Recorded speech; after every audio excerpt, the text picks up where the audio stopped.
I mean, I'd love for it to hit right now. I'd be all right.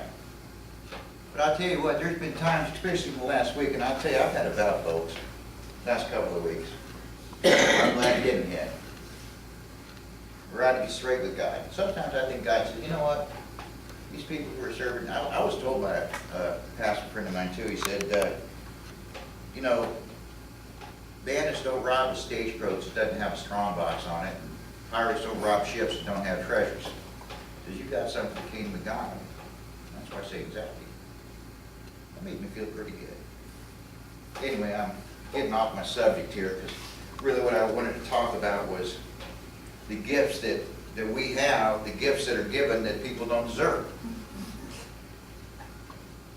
And I do that often. I'll go off on tangents. So those of you who haven't been here before, just kind of bear with me, okay? I do take medication. It helps. I missed this morning, so if I go out talking about my daughter, who's, by the way, my daughter, no.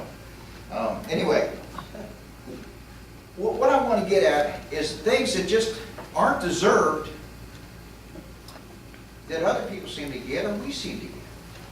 Are things that we should be getting that we don't. And we all already agreed that that happens. Reality game shows, or TV game shows. Okay? You got somebody walking up to a reel, big wheel, and spinning it, right? And he goes, and people go, wheel of fortune. And this thing lands on $10,000. For spinning a wheel, that person just stands there, people clapping, they get $10,000. Did they earn that? No. Do they deserve it? No. They worked for it? No. Or what about all them people that showed up at Oprah one day? All got a new car. Did they earn it? No. Did they deserve it? No. Reality TV shows. What reality is this? Put a bunch of people in a house with a bunch of social misfits. They call it Big Brother, and whoever wins gets $1 million. For what? That's about the craziest thing is all get out. Or somebody writes a boo-hoo letter and they come out and build them a new house. While there's other people out there struggling just as much, losing their home. There's a new TV reality show called Downsizing that's going to come on. Now that's a show you might want to watch. It's some people who guy lost his job, lost his house and everything else. That family downsized. They got out of debt, dug themselves out of it. They all pulled together and did it. That's a TV show. That's a reality TV show. But I'm kind of sick of those TV shows. I don't know about y'all. These people go on and, oh, Drew Carey says, oh, pick this door, pick this door, pick this door. And all they do is say, I'll take that door. And boom. They got a car, they got a Cadillac, they got a boat. They got Frank's truck. I used to want Frank's truck. Covenant. I bought my own finally. Decent. And it's Ford. So it'll be around Frank's truck ain't. No, I'm kidding. I'm just kidding. No, I like Frank's truck. This is a lot nicer than mine, but I've always wanted a truck, and I finally did get one. Got that big old diesel. See, there I go again. There I go again. I'm sorry, y'all. But again, it was something I wanted, but I earned it, I paid for it, I bought it, I worked hard, I keep my credit good, so I was able to get a truck. So I slipped that back in the sermon.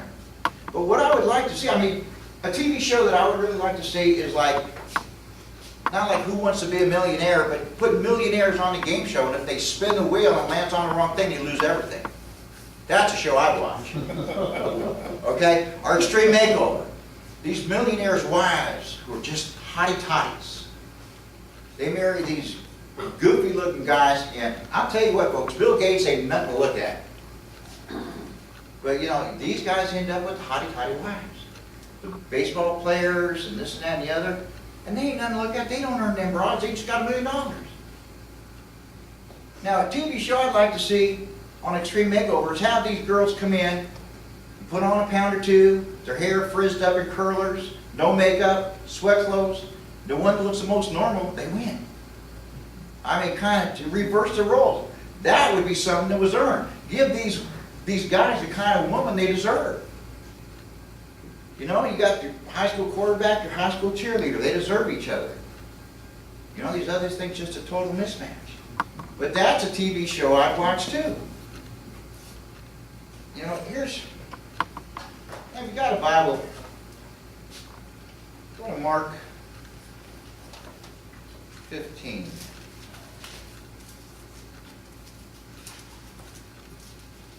I know it's in here somewhere. I've seen it.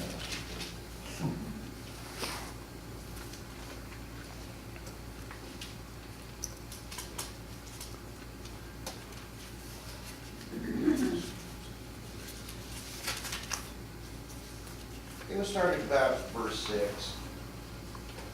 You know, in Mark, that's the only gospel in the Bible where that naked kid was, that naked man was referred to in the garden. And basically, the guards tried to lay hands on him and grabbed his linen. He took off running away naked. Basically, they were probably told to grab the apostles or the disciples too, rather. And might have thought he was one. He wouldn't have deserved what would have happened to him had he still been there.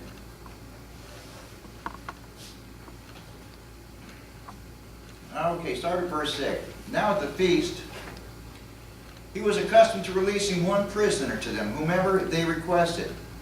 And there was one named Barabbas, who was chained with his fellow rebels and had committed murder and rebellion. Then a multitude crying aloud began to ask him to do just as he's always done for them. But Pilate answered them, saying, "Do you want me to release to you the king of the Jews?" For he knew that the chief priests had handed him over because of envy.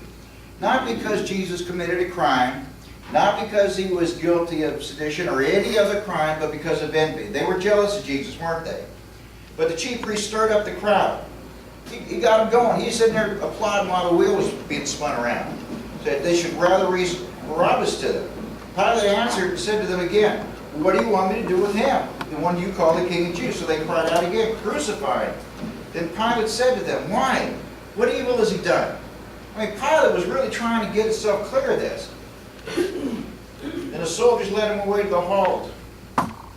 Well, so Pilate waited to gratify the crowd, released him, then delivered Jesus up, and had him crucified.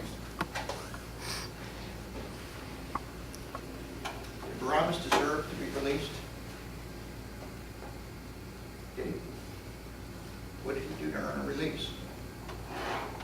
He didn't do anything, yet he got that gift. Did he? He was released. Did Christ do anything to deserve crucifixion?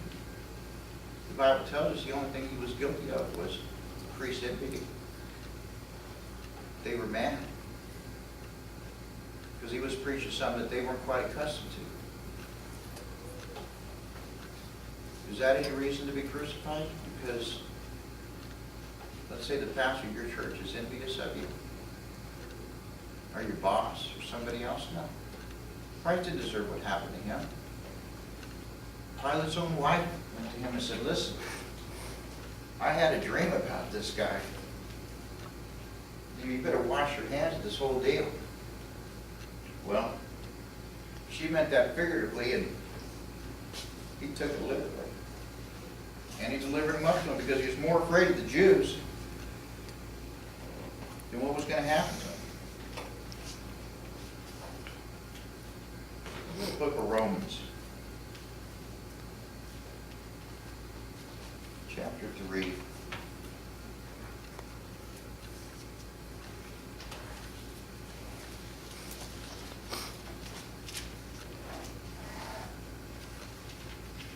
Verse 9. It says, "What then? Are we better than they? Not at all. For I have previously charged both the Jews and the Greeks that they are under the sin, as it is written, there is no one righteous, not one. There is none who understands. There is none who seeks after God. They have turned aside." And it goes on and on and on.